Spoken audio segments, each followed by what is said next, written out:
Yo, what's going on YouTube? Welcome to my corner of the world. We are here for a Codenamesuper video. We are checking out proof these characters sucked at being villains.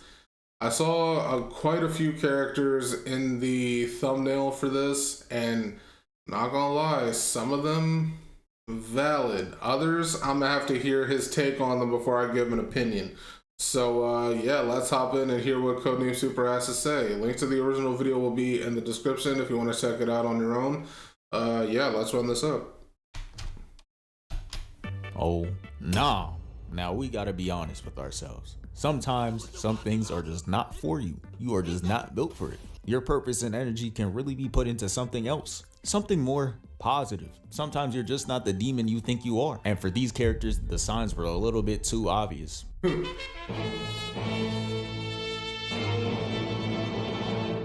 So first off, we got Harry Osborn. So the first point I want to make is this op just washes him too badly. Even if you're not stronger than him, like Joker versus Batman, you're not gonna say Batman just washes Joker. He has other means of getting to him, and it be working. Booming hospitals, taking his sidekick and repeatedly hitting him with a crowbar, and just murking people in general. But as for Harry, nah. Any type of encounter, he will get shit on. Look here, so in Spider-Man 3, in his first run of trying to be a villain, he's gonna go straight for Peter on the same day he decides to marry MJ. Just look at how happy he is riding on his bike, and then Harry comes from behind and scoops him up. And he starts immediately giving bro hands. I gotta give him slight credit too, because he did say on his IG story that if he sees Peter, it's on sight. And yeah, bro, this does line and up, because he was was really in the middle of the street, no suit neither. And like I said, Harry was giving hands until he dropped the ring, and that's when it all went south. Peter locked in, because after that, he stops getting hit and cranks up the offense, webbing Harry in the face, elbows him, and then sweeps the leg to pick him up, spin him around, and throw him off. That's sign number one. That ain't for you. He just made quick work of you. So Peter's gonna try to escape through the alleyway, and Harry decides to follow him and say, "I'm still here, Peter!" And that gotta be one of his worst decisions, because he's going to throw all the explosives, and Peter makes quick work of them, webbing some of them, and then he's gonna take the very last one of them with the web, drag it back, and toss it at the grenade closest to Harry, causing this massive explosion, covering his vision. And while all that happens, he was able to set up this Tom and Jerry ass trap. So he looks up, and then this happens. The CTE, bro. Yeah, Harry legitimately has CTE in that movie too. Like, he's gonna go down there and scream his name like he couldn't have stopped some part of that fall. Dude fell for 8 business days. Man's put in more work to get his ring back. Just look at how he was moving 2 minutes ago. He was willing to let Harry fall to his death and everything. But anyways, the fall was so bad that he conveniently forgets every reason why he was mad at Peter. Until later in the movie where he eventually doesn't. And this brings me to point number 2. That rage baiting shit when he tries to be like Joker or Reverse Flash, it just instantly backfires. If you're gonna rage bait and you're Harry Osborn, you gotta know you could take him, cause he will pull up on you and you got to be ready. Think of a dude like Frieza. He was able to go out there and rage bait the whole Saiyan race cause he knows they're not gonna do shit. It was so safe on planet Vegeta. But let's look at when Harry Osborn tries to do it. So we're gonna fast forward to the part where he gets all his memory back. And the crazy part is, him forgetting everything had him moving as an even better villain over there. Moving like the average work husband. His ass was out there doing the twist with her, spinning her around and shit, and even got himself a whole smooch. She instantly regretted it and stormed out, and he didn't actually get his memory back until he took a sip of that. Had his ass tweaking. Mans looked in the mirror and saw his father. Bro, I was about to say, bro, started becoming his father. You know it must be done. And that's when he decides to go right to her apartment, and he threatens MJ, forcing her to break up with Spider-Man the next day. She calls up Peter and tells him to meet him at the bridge to carry this out. And this plan was executed perfectly. She tells him it's over, and this dude tried to change her mind by bringing out the ring. But the threat was too strong, it wasn't enough. She ran away. And this man Harry is gonna be back there talking about some bravo. That is beautiful execution right there. But this is where he bit off more than he could chew. Cause he had him. This man felt betrayed. But then you wanted to take it a step too far. Cause Harry's gonna invite Peter over for coffee just to tell him he's the other guy. Bro, what you on? What are you doing? No way you thought you could be out there talking to Big P like that. Mans is gonna storm out and turn back around. This man's gonna hit him with a smile and a wink. Then the car passes by and he disappears. You know his ass is hiding under the table. This man back here is looking right at him. In his head thinking, weird. buddy. You're weird. But yeah, like I said, if you're gonna do shit like that, you better be ready for the repercussions. Right. That man had Peter heated. If his landlord pulled up talking about where my rent? In this moment, he might have actually died. Look at this man's hands clasped together. Bro. That is the only thing stopping him from not leveling this whole building right now. But he decides to direct his anger at the man himself. Cause later on in that day, he decides to give him a little visit. Harry's gonna pour up, and behind him we see Peter Parker just standing there. Nah. See, if you gonna say it, you gotta say it right, because this was not Peter Parker. This was Bully Maguire. That's who this was. Bully Maguire left Peter at home.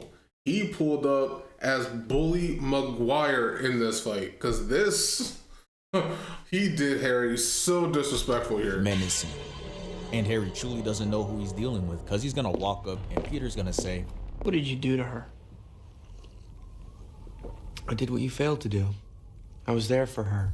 This is disgusting levels of rage bait. I can't lie. He has a good base. He knows how to get someone riled up. He could even get himself an instigating badge. But the issue still stands though. He's pointing the gun directly at himself. Yeah, and like, he's not Harry, even you finished. can't hang Because with he's that, not gonna bro. proceed to say, "She doesn't know what you are." "Peter, she knows me very well. And when she kissed me, it was just like she used to kiss me." this is Peter right here trying to non-verbally warn you to watch your next words, but Right, he didn't get the you can message. see it in his He eyes. says this. "That taste. Strawberries." To this day, there has never been a more disrespectful line than the next man telling you the taste of your girl's lips. Look at Peter's eyes right now. There is nothing else to do but to catch these hands. Bro had murder He's on gonna his follow up mind. with the Like, left of pure that's hatred. it. And all the OGs know this is the original 1A, 1A, 1A.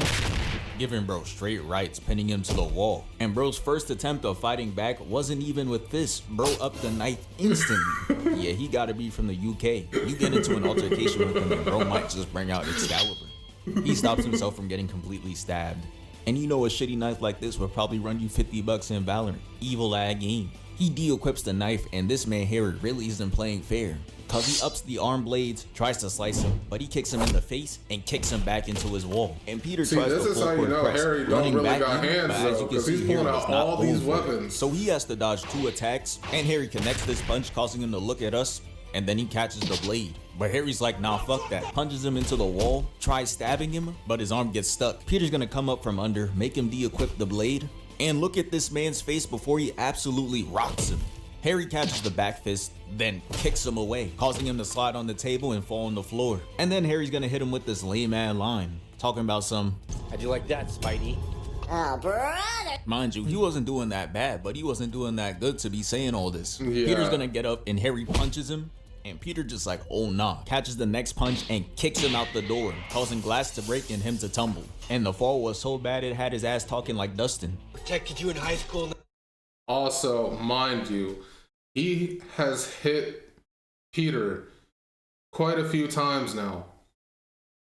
And Peter seems virtually fine. Now look at Harry. He's bleeding. Dog, you can't hang with him. Give up.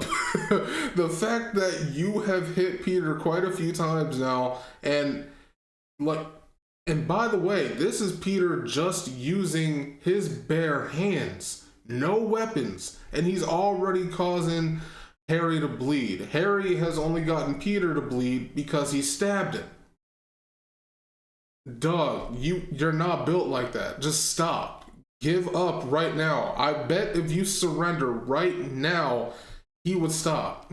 Just save yourself. Now I'm gonna kick your little ass. Nah, bro. Getting reverse rage baited is crazy because he's gonna run in, get put in a headlock, and get thrown to the glass. And just look at the rage behind this man's fist. Harry's gonna weave, look.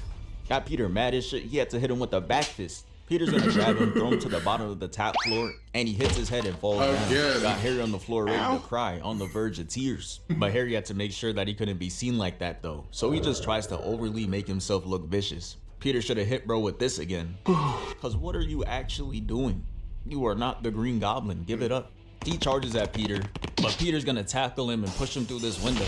And it happens to be the location of the secret lair. I'm crying. That shit was in the living room. Green Goblin couldn't have put that shit anywhere else. He runs for the sword, and Peter weaves twice, slashes the laptop, which activates his own board, to which Peter is gonna jump over the sword and push bro up, just so he could get hit. And look at his face. It screams nothing but pure horror, as he gets bonked in the head and sent into the nades.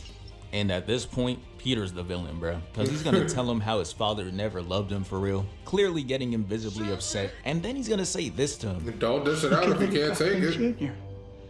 You gonna cry? Mind you, he's saying all this with literal tears welling up in his eyes, literally looking like this. Harry gets up with rage and gets smacked back down.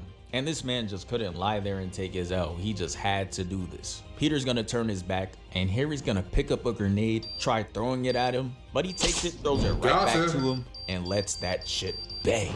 Yeah, nah, bro. After seeing all that, you are just not meant for this life. You're not. Look at where it got you. You're Look really at your not. face right now. And he got the nerve to be mad. You set this up by constantly rage baiting him. That was you. Yeah. You had to go over there and tell him you were the guy. You did and that. even when he pulls up to your house, you hitting him with lines like, I was there for her. and saying this, How'd you like that, Spidey? you basically just begging to be put under. And now let's look at Harry as a hero. It was just simply a way better use of his skills. When Peter was getting webbed by the neck and repeatedly hammered, it was looking like it was over. The crowd was losing hope, and I don't really know why they're even there for real. If I see Yeah, I an would've 80-foot been tall gone. sand monster Hello? and Venom, I'm not staying around to see I'm Spider-Man gone. win or not. I'm not trying to be collateral. As the crowd is about to accept reality that Hawkeye's gonna be their next hero, Oh out my of God. nowhere comes a nade, putting a hole in Sandman's head, and he swoops in and sends Venom flying. Look at the sauce on this kick. It sends him flying back, crashing into rubble, and laid out on his back. I haven't seen an entrance boost this good since Piccolo. The dude he pulls up on can be 80 times stronger than him, but it wouldn't matter, cause he would always come in with the sauce. This entrance alone returned his lost aura, but he wasn't done there, cause look at this beautiful chemistry that was displayed between these two. Venom is gonna lunge, and Sandman's gonna go in for a grab. So he says, give me your hand, grabbing him, kicking Sandman's hand, and he's gonna double kick Venom straight up. Just marvelous execution. Marvelous. Say that again? And it leaves Harry to Okay. 1v1 Sandman, and he was giving him belt, using the fire from his board to turn his arm into glass, and then he smashes it into pieces. He's gonna send missiles to finish it off, and you know the script writers were in there like, hey, Fuck it. cause 2 missiles to make this man stand there and completely disassemble shouldn't be enough. But hey, Sandman down, I guess. But yeah, that's 5 minutes of being a hero, and he was able to beat a major villain. And we cannot forget, in the last minutes, he displays his true hero tendencies. As when Peter Parker's about to get stabbed, Harry's gonna jump in, saving his life. Shit was so selfless he couldn't believe he did that shit either. Yeah, bro, this is where Why you're not? meant to Just be. like his dad. Congratulations. Here's your free ticket to that Michael Jackson concert. But nah, for real though, in 5 minutes you gained your aura back. You defeated Sandman, did a valiant sacrifice as compared to your shitty villain career, where all you did was rage bait and get your ass kicked. This is really where your line of work should have Fair been. enough. But anyways, next. Oh, Sasuke. So here we got Sasuke Uchiha. For a dude who keeps on emphasizing on how he wants to be alone and shit, he would have genuinely be dead already. Like, these ninja that he wants to travel around the world and pick fights with just do not play like that. The They third don't. Raikage was willing to sacrifice was- his whole arm Sasuke was and gonna then his die. whole body just to see this man gone. Like, that's the literal embodiment of, I hate you, nigga. Let's die. and this man's a whole Raikage. Doing this for the shittiest Akatsuki member is crazy. But I'm getting too far ahead. Let me go back to Killer B, because despite Sasuke attacking this man with his squad, there was 2 times this man would have met his clan. 2. So after whooping everyone else's ass, Sasuke had to come in at 1v1, but he was no match. Killer B whips out the 7 sword style and cooked him so bad that it put so many holes in him. Came out that fight looking like SpongeBob. If it weren't for Karen, he would literally be gone. But then after Yes. that, he gets outplayed again. Cause later on in the fight, he tries hitting Killer B with the Genjutsu, but he pretends to sleep on the floor and he gives bro a lick, which completely opens a hole in his chest. And he has to get caught by Jugo. And my question is, how the hell is this man breathing right now? Now in the anime, you see a black hole in his chest. And this is really just to censor it all, because in the manga, this is what this shit looks like, which makes you question even more how he didn't just instantly die. Like, look at him on the floor just breathing regular oxygen. You should be gargling up blood and suffocating and just dying. Like, I don't know what else to say. He should be instantly gone after this. But again, he was saved. So that's 2 times he would have been gone. But now, let's go back to the Kage Summit. Like I said, the Raikage is straight up crazy. He literally gets his arm caught in infinite flames and goes back in for another attack just to end one man's life, who at this point in the story is not worth losing a whole Kage over. If he followed through, they both would have been off the earth. And Gaara knew that, cause he stops the whole exchange and starts trying to talk Sasuke down, trying the Naruto method of talk no jutsu, but he fucked up, talking about some, we have the same eyes. We both viewed the world with hatred. Even though he obviously didn't mean it in a literal sense, the last thing you want to do is tell a Uchiha with the Mangekyo that you got the same eyes. Yeah. I beg your pardon? Bro, they are not trying to hear that shit. So it obviously doesn't work. He's gonna be able to escape and then pull up to the rest of the Kages and Danzo's bitch ass. But Sasuke was the first to get attacked and Danzo was able to dip out, leading us to another time he would have died. Mai and Chojuro are gonna fight him, and with ease, he's gonna get sent into the hallway, and then Mai is gonna seal the walls with lava trapping them both inside. She's going to use a vapor style technique to cause corrosive mist to spread throughout this room. Shit was so strong that it was causing his Susanoo to melt. And Sasuke tries to fight back, but he done spammed his eye ability too much. So the next time he tried attacking, he was looking like Itachi Jr., falling to his knees and coughing and shit. This shit was actually over. Look at this man's arm. He was in that bitch disintegrating. But guess what? To no one's surprise, he was able to survive. Because Zetsu's gonna come in and he gets bailed out again. Like, that's the thing. Like, Codenamesuper already said it earlier. Like, Sasuke constantly preached about being alone. I am alone and blah, blah, blah, blah, blah. No friends, whatever. Bro, if you were alone, you would not have been able to accomplish any of what you did because you would have been 6 feet under ages ago. Sasuke, you are not built like that, brother. You're just not. He was able to steal their chakra and then goes back and transfers it over to Sasuke, restoring all his chakra and allowing him to get out of there. And now, time for his third bailout on this same day. Inoki's gonna be like, alright, it's time for me to step in. Gets out of Zetsu's hold, and literally all he does is levitate right in front of him, hits him with this Gramps ass line, Get ready to be schooled. and busts out one move, hits him with the particle atomic dismantling jutsu, and he really should just be gone after this. There was actually nothing he could do. He should have been but Toki's gonna atomized. come in and save his life, and that right there is a total of 5 times he would have died. But let me go on to point number 2. He still ended up moving like a hero for real. Like, if we're being honest, he's really not good at being bad. Look at what he was out there doing for the most part. For a good portion of Shippuden, he was hunting down Itachi, who at the end of the day did terrible things, that evil piece of shit. And no, I'm not trying to hear from Itachi's lawyers today. Save it. It's 2026, so we are no longer glazing Danzo's greatest soldier. But let me get back on track. For his evil tenure, he really wasn't that bad. For starters, he tried to eliminate one of the Leaf's greatest threats, Orochimaru.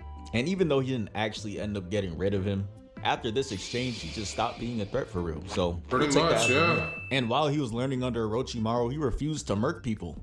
Look at this scene right here. I know it looks like bad PR, but he ends up saying this. No, they're still You alive. defeated them all without one fatal blow.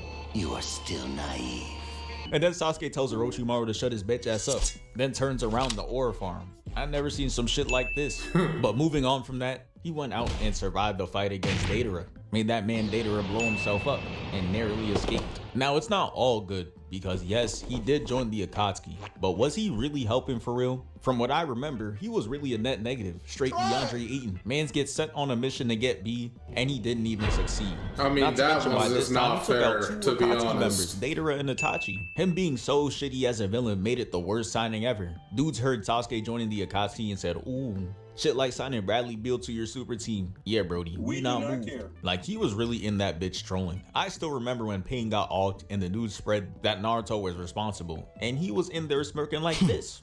Look at this, that's my boy ass grin, man. You're not serious. But moving on from that, we gotta mention one of his greatest takedowns, the elimination of Danzo. Now, if you know anything about Danzo, you knew he had to go. This man was single-handedly holding the leaf back. From ordering a clan wipe to trying to end the third, to trying to use a genjutsu at the Kage summit, to leaking that Naruto's the Night Tails, causing him to get bullied.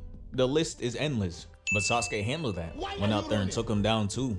This shit alone already put Sasuke ahead of Itachi for who did more for the Leaf if we being real. But y'all not ready for that convo.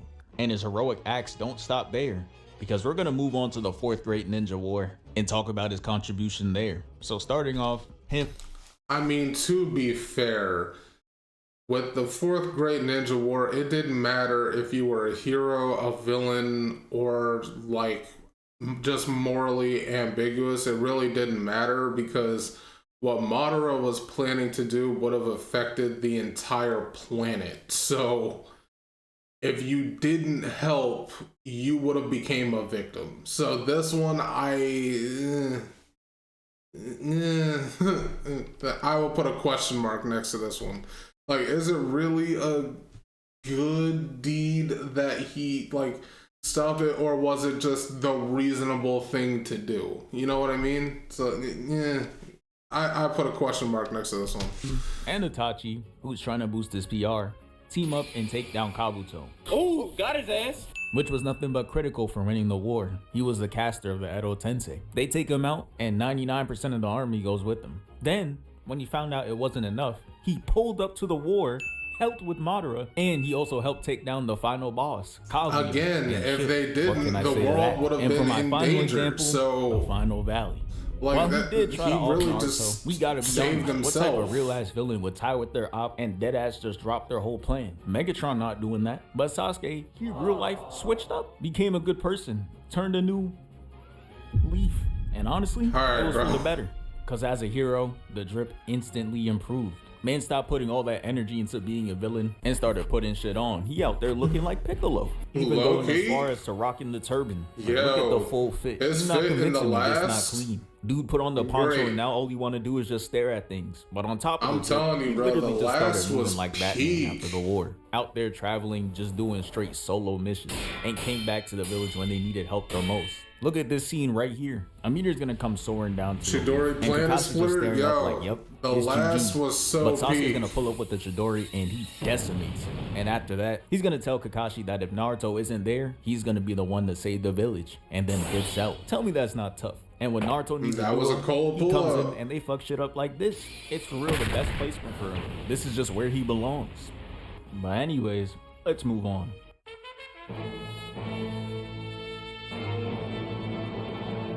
Now I know back in the Blue Arc when Vegeta was 39 with wife and kids, he was out there talking about some, I just didn't care anymore. I want to be evil. That shit really had me taken aback. Cause why would you want to go back to that? What has that shit really gained you? You were a whole ass bitch, if we're being honest. Not only did Frieza boom your planet, he had you sitting there taking his orders to capture and sell planets. And based off the power level you had, when you pulled up to Earth, you were buns. If we're being honest, like this man was 30 years old and all he could show for it was being the same power level as Queen. Multiple decades of villainry just for that? Come on, bruh. But let's really go back to see what you actually did. So, not only did you pull up with Nappa and had Nappa do a 1v6, in this run, he was able to get 3 Z fighters killed. And we already know what happened to Yamcha's weak ass, died to a cyber. Goku comes in, makes quick work of Nappa, and tosses him right to you. And tell me, what type of IQ are you running around with to go and take the hand of your day one, toss him up in the air, just to go on to charge up, fire a beam at him, and boom him? Talking about some, yeah, I don't need him anyways. Just to end up losing. He had it in the bag until Yajirobe. I was about to say, he had this one, okay? Give him, like, cut him some slack. He had this one. If Yajirobe hadn't pulled, Yajirobe hadn't pulled up, sliced his tail, and then Gohan and Krillin, like, showing up to, like, try to jump him and whatnot, Vegeta had this one, okay? The fight was over. Vegeta was the winner. Let's be honest here. So he would have became a protagonist killer if it weren't for the others pulling up to stop him. Came in and cut his tail off. He had no one Let's to be watch his real. back. And then you want to hop on Twitter talking about some, no, they really jumped my ass and fly home. And if it weren't for Goku, he would be buried right on Earth. Krillin was ready to send him to hell, but Goku wanted to fight him again. So they let him live. So not only are you a bitch, you not even a good one. You out here failing easy ass missions. And then on Namek, you go back to just blasting innocent civilians. This cannot be the glory days you was glazing. Going out there and fighting dudes who can't fight back for a man who blew up your planet. Don't piss me off. And now if you look at Vegeta, the second he switched sides, his life just gets so much better. And if you really just ignore every time he loses, cause he'd be losing as a villain or a hero anyways, within a couple of years of being a good guy, he gets himself a billionaire wife, stole that shit from Yamcha, and most importantly, too, by the at way. the age of like 33 or however old he was, my son gets Super Saiyan. His dream. There ain't no day in Frieza's shitty army where he could ever be this happy. Look at him, he having the time of his life. And he was out there fighting real comp. At one point he was putting belt to Cell. Could have put him to rest if he wanted to. Then going all the way to Daima, he gets Super Saiyan 3 and starts putting belt to Goma. And against Frieza, this man was able to put bro on all fours. Son is not getting this far as a villain. Frieza was so mad that he had to boom the whole planet before he lost. So not only are you getting significantly stronger every arc, you tacking on new transformations, and you eventually get to hang with Beerus and Whis, and you cooking up now. And that's all you probably really needed. Frieza with. And technically, he did also get an official dub over Goku in their sparring match. So, yeah, his life really turned out for the better once he switched sides. And teaching you shit. He said it himself, he never trained before that. Like his problem could have really just been shit mentors. When you fought Goku, he learned under Roshi and Kenkai. They got him right. He was in there putting in pain. But yeah, honestly, hanging up for good this time. No need to be a villain. But yeah, that's the end of the video. Thank you for 775K. We moving. Yeah, honestly, he could make a whole series out of this. There are so many villainous characters who would have been better heroes if you really think about it. And I would love to see him cover more characters like this. That's just me though. Like, let him know in the comments. Let him know. He should make a series out of this. But anyway, that's gonna be it from me. If you enjoyed my reaction to this, make sure to leave a like, comment, and subscribe. I'd really appreciate it, and I will catch you in the next video. See ya.